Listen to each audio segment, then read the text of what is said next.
Un exercice de secours en montagne s'est déroulé la semaine dernière sur la commune de Tol, au niveau de la voie d'escalade du Monte Lato. Il a mobilisé d'importants moyens en personnel du Sispumonte et une équipe du SAMU-2A, avec le concours de l'hélicoptère de la sécurité civile Dragon 20.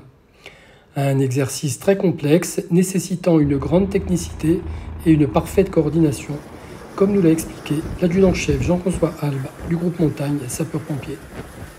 Le thème de l'exercice était une victime qui était tombée au niveau des voies d'escalade au sommet du rocher du Monte Lato.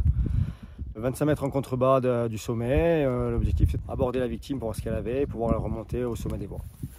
Les difficultés rencontrées étaient déjà de localiser la victime, de trouver le bon axe des cordes pour descendre droit sur la victime et ensuite de gérer tous les frottements qu'il y avait parce que le rocher est très abrasif et il y a beaucoup de ressauts et de rochers qui risquent de couper les cordes. Entraînement et opérations de secours se déroulent tout au long de l'année pour cette spécialité exigeante sur le plan technique. En Corse du Sud, ils sont organisés en interservice avec le SAMU et la gendarmerie au profit d'une interopérabilité parfaite dans l'intérêt des accidentés en montagne. L'occasion également de rappeler quelques conseils pour profiter de la montagne en toute sécurité, comme nous l'a détaillé l'adjudant-chef Thomas Kahn. Préparer sa course en vérifiant l'itinéraire, préparer un fond de sac pour avoir de quoi faire face aux éléments climatiques ou à un imprévu.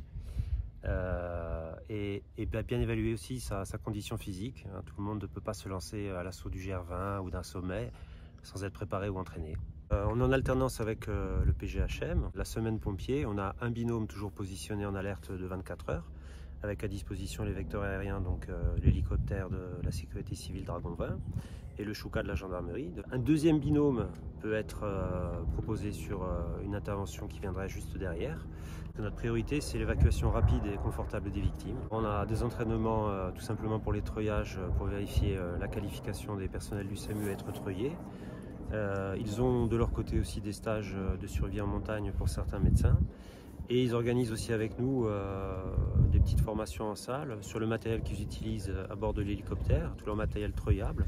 Et ils nous apprennent aussi à le mettre en œuvre pour les seconder et les aider sur le conditionnement médical d'une victime.